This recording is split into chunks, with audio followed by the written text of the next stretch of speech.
Good evening and welcome to the Roseville Electric Utility Rate Proposal Workshop. This is our second of 3 public workshops addressing proposed rate increases in the next 2 years.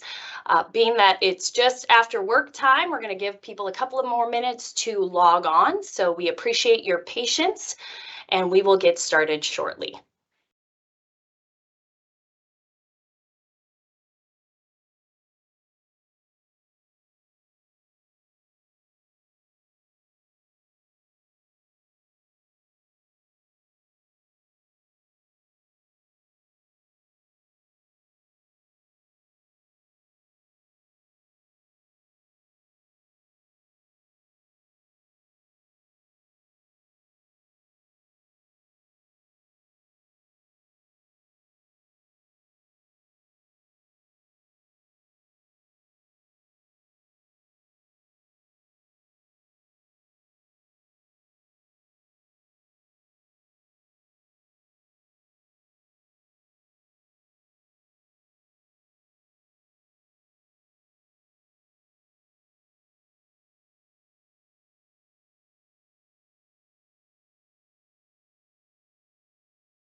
Good evening. Once again, welcome to the Roseville Electric Utility Rate Proposal Workshop.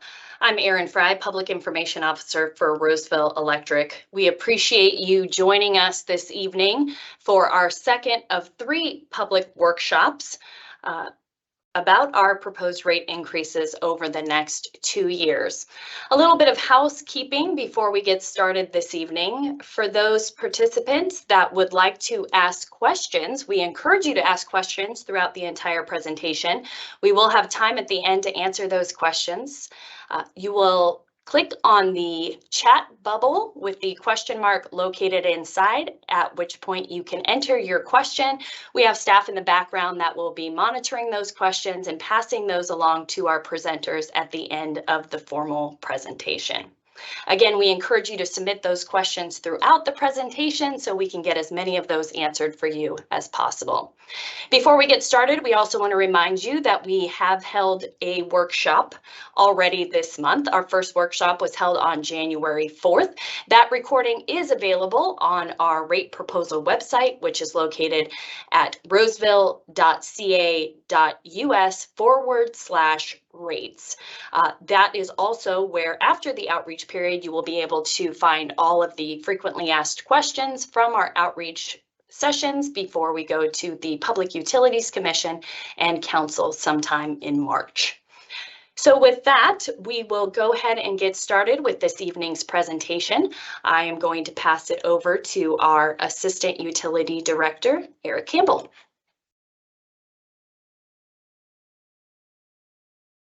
Thanks, Erin. I appreciate that. And again, this is Eric Campbell, Assistant Utility Director with Roseville Electric. I just want to welcome everyone this evening. We know your time's important. However, we think this is an extremely important topic, and we wanted to bring it to you this evening in great detail. As Erin mentioned, we are bringing forth a electric rate proposal. We are proposing to increase electric rates. I want to be upfront with that. We've done a comprehensive analysis of our cost structure, both present and forecasted, and we're actually forecasting a significant shortfall, as we look to the coming years, the coming fiscal years. And so we're bringing forth a rate proposal that will essentially make the utility solvent, over the next 2 to 3 years. First, I want to touch on a couple of things with respect to our City Council strategic plan. Our City Council has a number of goals, and we've chosen to align ourselves with the goal to remain fiscally responsible in a changing world. And as you all know, with your personal budgets and things of that nature, it's been quite a challenge for everyone over the past 2 to 3 years. We've all seen increased costs across the board. And then in particular with the utility industry, we've seen a lot of volatility with energy prices and natural gas. They've been highly volatile, over the past several months, several years, and really kind of unprecedented, in terms of what we've been seeing.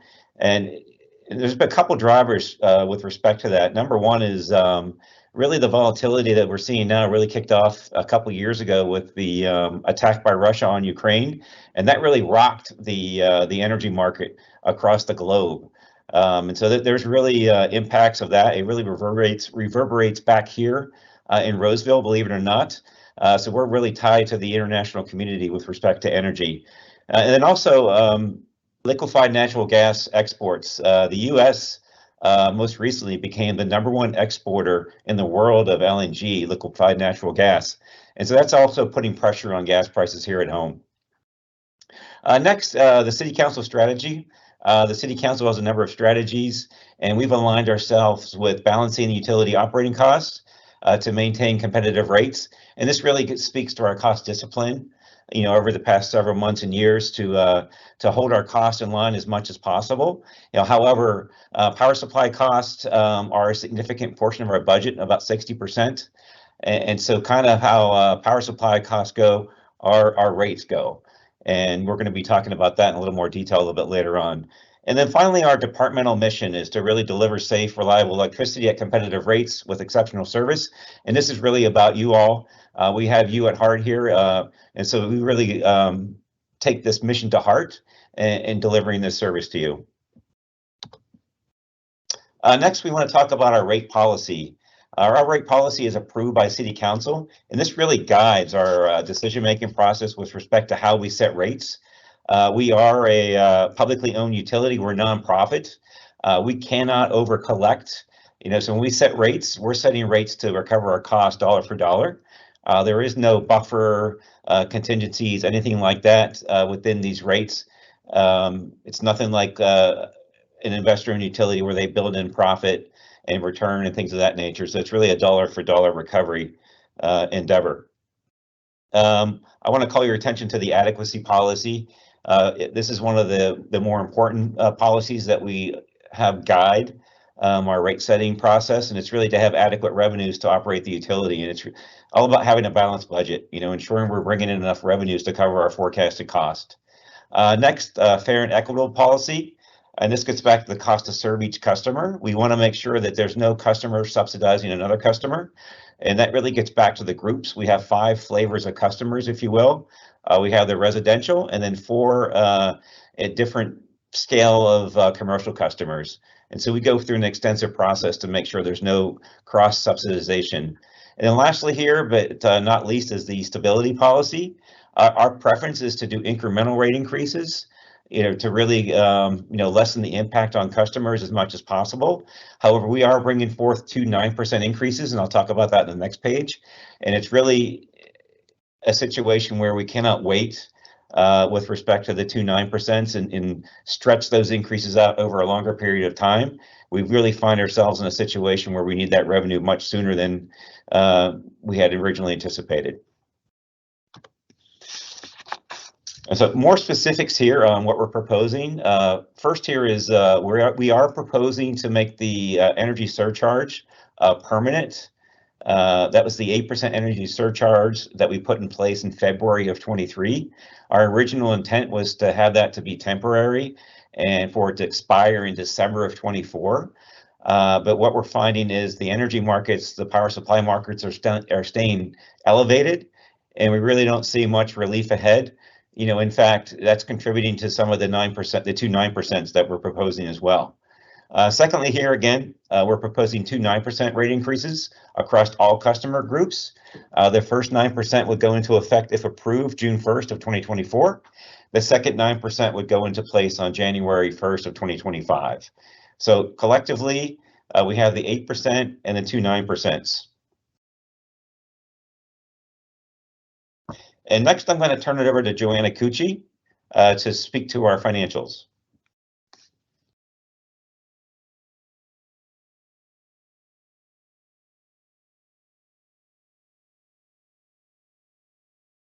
Sorry, I forgot to unmute. Looking at our finances over the next 5 years, this is what they look like without the proposed rate increase. As you can see on the revenue line, our revenue decreases in FY25 and FY26, and that's due to the surcharge that Eric talked about rolling off. So unless that's approved, we will see less revenue in the future.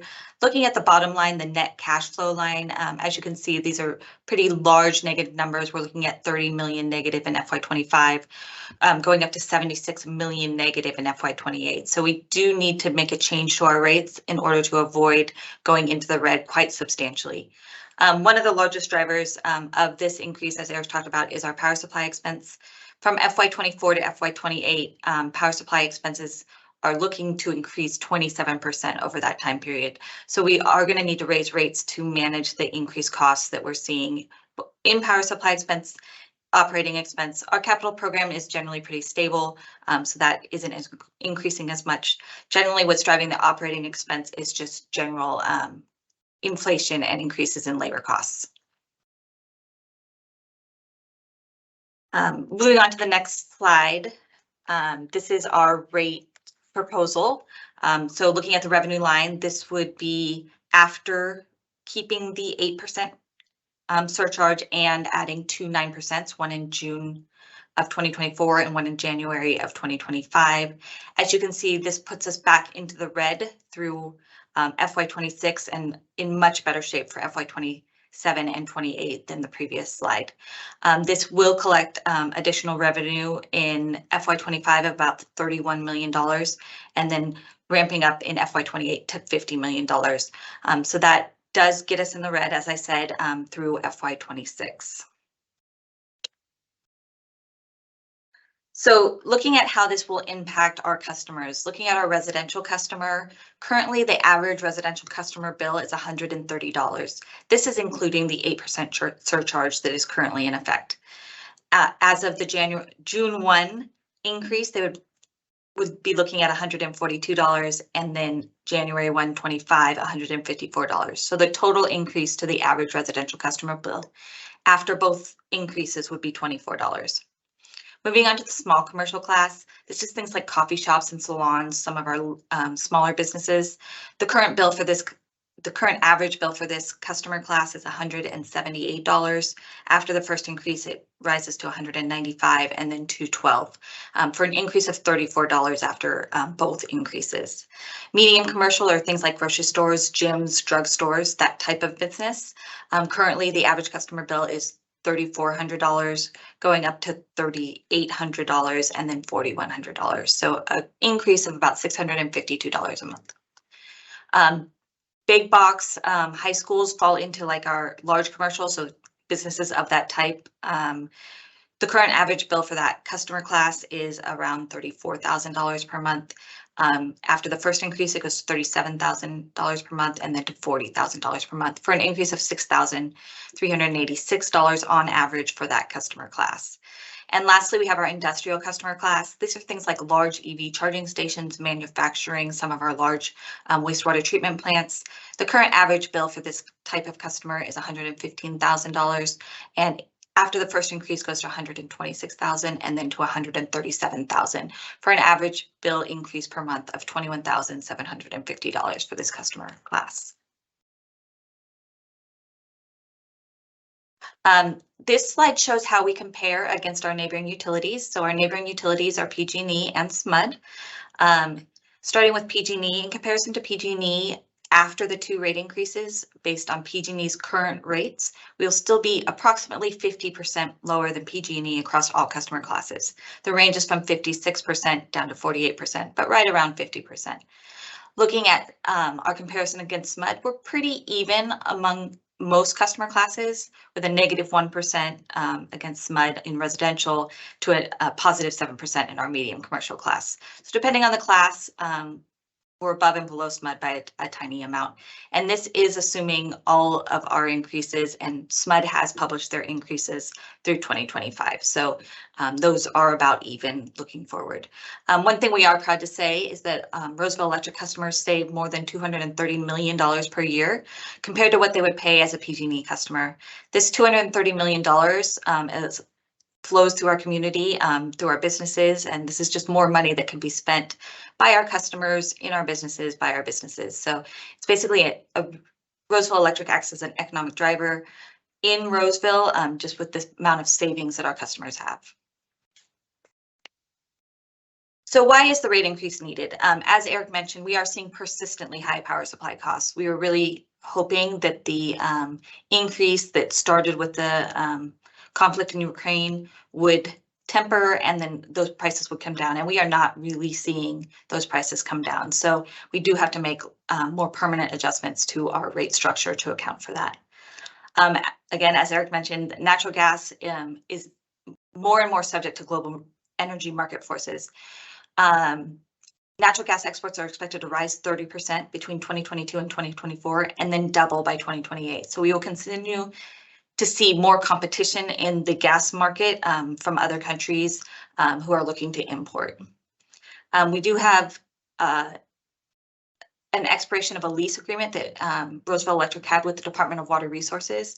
We renegotiated the agreement with DWR, and we are going to be taking ownership of some generation units in exchange for not having this lease revenue anymore. This is very beneficial to the organization, but in the short term, we will be losing about $4 million of land lease revenue from the organization. Equipment costs, we've been seeing a lot of increases in equipment costs. This is what everyone's seeing across the board. There's both supply chain issues and inflation that are driving equipment costs for our organization. We are seeing large increases in the price of transformers, switchgear, cable, all of those things. We are seeing large increases in costs. The next item is to rebuild the balance in the rate stabilization fund. Basically, our rate stabilization fund is below its minimum target right now. We did use some of the rate stabilization fund to pay off some long-term debt. At this point, we do need to rebuild the balance in the rate stabilization fund, and about 0.5% of this rate increase is intended to work towards rebuilding that. And then the last is labor market. This is just general cost increases that I think every business and is seeing in the labor market. And every year, the labor market costs for us go up slightly. The next slide's looking at the average price of power. This graph is looking at the price of power on each of these dates for the forward 36 months. So as you can see, back in July of 2017, let's start there, the price of power was about $30 for the next 36 months. However, now if you're looking at October of 2023, we're looking at almost $80 for power in the next 36 months. So while we do hedge forward, right now we're hedging prices closer to 80 when a few years ago we were able to get that for about 30. So we are still seeing very high prices in the power market. This slide looks at the price of natural gas. We're sharing this because the price of power greatly mirrors the price of natural gas. A lot of generation is fueled by natural gas. And as we mentioned earlier, this is being driven up by a lot of global forces. Looking at this, it doesn't look that extreme. However, looking back from July 19 to July 2027, we're seeing an increase of 96% on the price of gas between those two time periods. And basically with that, 2027 is where we're starting to look as we roll forward in our hedge window. That's the summer increase. However, the winter increase in the price of gas is even higher. Comparing January 2020 to January 2028, we're seeing 142% increase in the winter price, or in the winter price of gas. So we are just seeing a huge increase in the price of gas and power to sell to or to pass on to our customers. And that means that we need to raise rates to collect that increase in costs. This slide shows a breakup of how the electric budget is split between our different activities. The largest part of the pie is power supply and generation. As we mentioned, this is the largest part of our budget. It drives the majority of our rates. So power supply and generation is 55% of the electric budget, which is about $114 million. The next largest piece is administration and customer service. This is some of our administration group and all of our call center and billing groups, metering, things like that. That's about 14% of our costs, or $28 million. Next up is distribution. This is our linemen, our crews, maintenance activities. This is $25.4 million. Our capital budget is 10% of our total budget, and it's about $20 million. So this is for long-term investment in the distribution and generation systems. Next up is transfers to the city.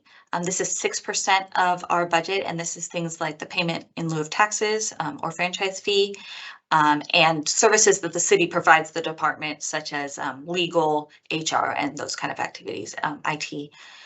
And then lastly is debt service. This is currently 3% of our budget. We did pay off a large chunk of debt last year, so we were able to almost cut this number in half. So currently it's $7 million is going towards debt. Our labor costs are buried within each of these categories, but just so we're transparent, about $44 million of our costs are labor, which is about 22% of our total budget.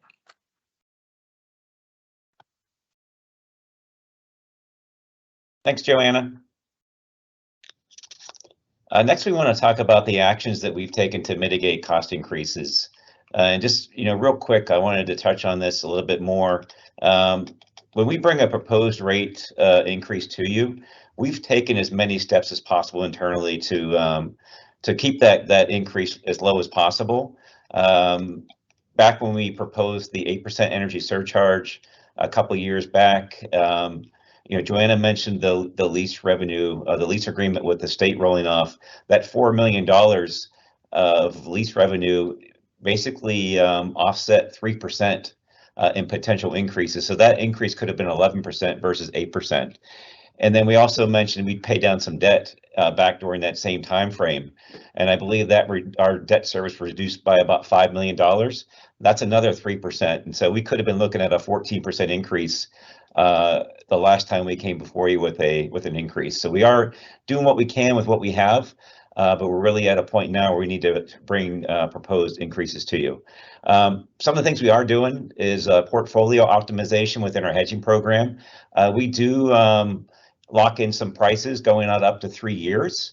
We have some very specific parameters with respect to how much we lock in for every 12-month segment going out 36 months.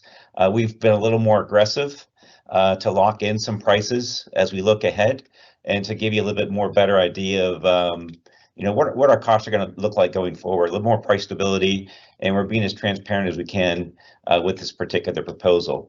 We are looking at some off-peak system capacity sales, and really what this is, we take advantage of our assets when they're not being used by Roseville. So in the shorter months, and a shorter month is typically characterized as months before the summer and after the summer. So there's some opportunities to sell into the market and make a little money back to offset some of our cost. Next is energy market pricing and outage management synchronization. We need to pull our plants, our generation plants offline quite frequently for maintenance. And what we're doing now is we're trying to sync up the timing around those maintenance cycles to be aligned with when power prices are at their cheapest. Most of the maintenance takes place in the spring months, so we've been very selective in terms of when we take those plants offline to take advantage of when market prices are their lowest. Next, we've adopted technology where feasible to reduce expenses. Probably the best example there is our advanced metering project. We will be able to reduce our allocation of labor with respect to meter reading and things of that nature. Those functions are largely been automated, or they will be automated when the project's finished. So we've been able to realize those savings and allocate those elsewhere in the budget. And then lastly, staffing levels. We've done a great, we've put forth great effort to hold staffing levels steady. We've added no new positions. What we have done is we've redeployed within kind of a highest and best use approach. So when a vacancy comes forward, we look around the organization and see where we can, apply that vacancy, highest and best use again. And so we've been very judicious in terms of, how we backfill, how we allocate out those vacancies. We don't just backfill vacancies just because it comes open. It's positions are only being filled as needed. Next, what happens if the rate increase is not approved? And I want to state very clearly, we are not recommending this. We do not want to go down this path. The first item here, degradation of service reliability. And if we don't receive approval for the rate increase, we could very well see some reduction in system maintenance, which will impact reliability. Restoration times for when there are power outages will be longer. And then also some reduced customer service. So we really don't recommend that. It's not a path we want to go down. So we're really we're strongly proposing that you all support this increase. Next is if the increase is not approved, we will see a significant erosion of our financial metrics. And why is that important? Our financial metrics are really an indicator to our counterparties who we purchase power from or natural gas of our credit worthiness. And if those folks don't think we're credit worthy, they're going to make us prepay or they're going to make us post a line of credit. So things of that nature. And if we don't have that, we don't have a strong balance sheet, strong financial metrics, it's going to be very difficult to procure energy in the future. And we'll really be forced to transact in the open market around when the energy is required. It'll be much more volatile and high price for customers. Next, other consideration. This is really our rate assistance programs. We have multiple rate assistance programs. It does say low income, and it's really it's a qualification criteria, if you will, to be approved for a reduced rate. Our program does knock off 15% for this particular group of customers, and it's about 350,000 savings that our customers see during the year. As part of this proposal, we are recommending a new permanent $15 reduction to the base charge for all customers in this low income class, and that's about 300,000 a year. And then next, we're extending the program renewal interval for these programs to 3 years. It's presently 2 years, and we think that's going to keep some folks in the program upwards of 25%. And we think there's some benefit in doing that. And then lastly, we're going to be a little more flexible with the income verification documents. We're going to take documents that the state is more typical of accepting, a little more flexibility, not requiring W-2s, things of that nature. So we're going to be more flexible and try to be a better business partner with these folks. Next is the calendar. You can see community outreach there in January and February. We're right smack in the middle of that. I think Aaron mentioned earlier, this is the second virtual workshop. We do have an in-person workshop scheduled February 8th. That's going to be here at the Roseville Electric building at 116 South Grant. I encourage you all to join or pass the word on. It's always great to get a good crowd here on site to have the same discussion. Our plan is to go before the Public Utilities Commission in February of 2024. That'll be the fourth Tuesday in February. That's another meeting you all can come out and express your support or concern with the increase that we're bringing forth. And then next, we'll be moving on to City Council with a recommendation in the month of March. There'll actually be 2 meetings in the month of March where we bring forth this rate action for approval. And upon City Council approval of the proposed increase, we will implement the first increase in June of 2024. Beyond this, we have been doing quite a bit of outreach that's not detailed here. Last week, we met with the Roseville Coalition of Homeowners Association, Arcona.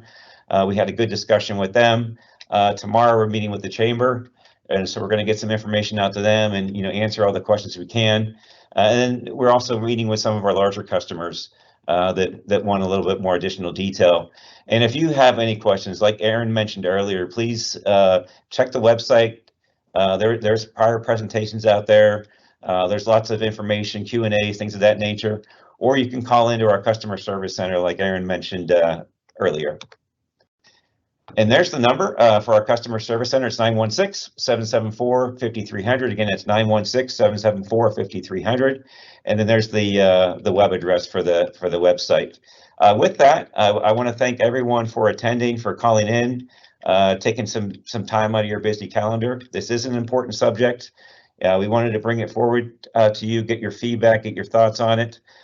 So with that, we're going to open it up for questions.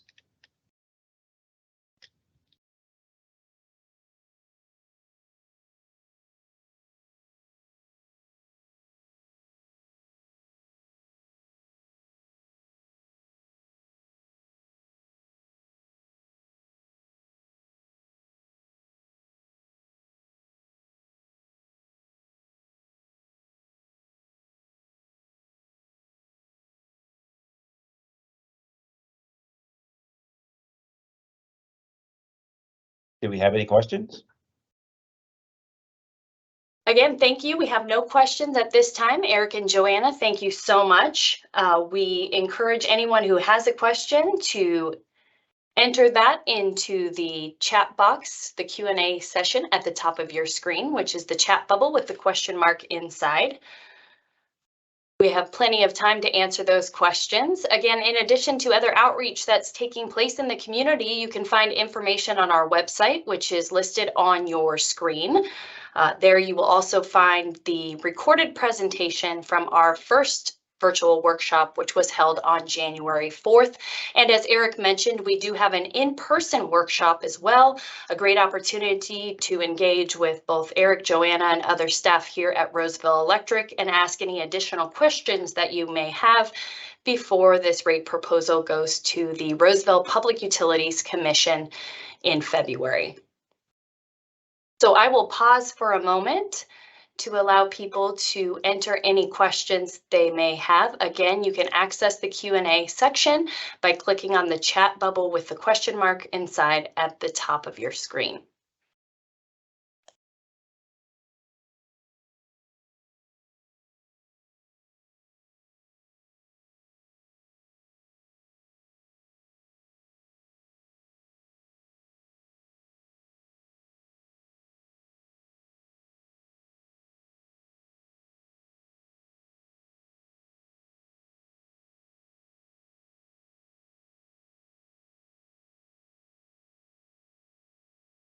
Seeing no questions, we will go ahead and wait just a couple of more minutes to give anybody time to enter those.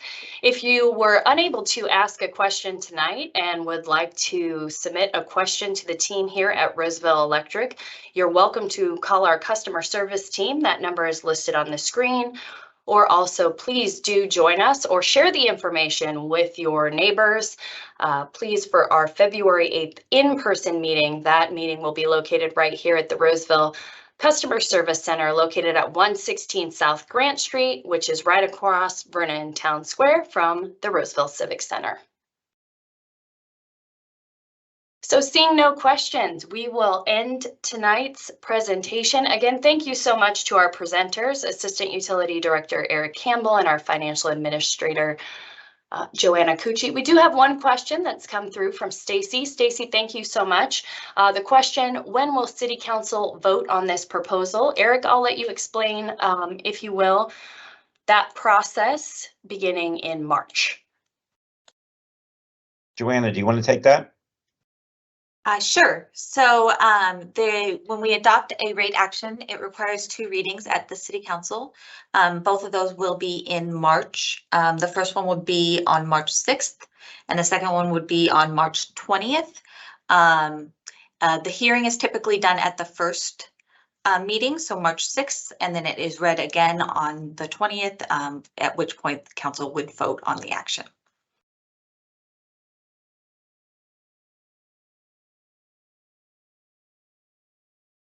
Thank you again, Stacy, for your question. If there are any other questions, we have ample time to address those this evening.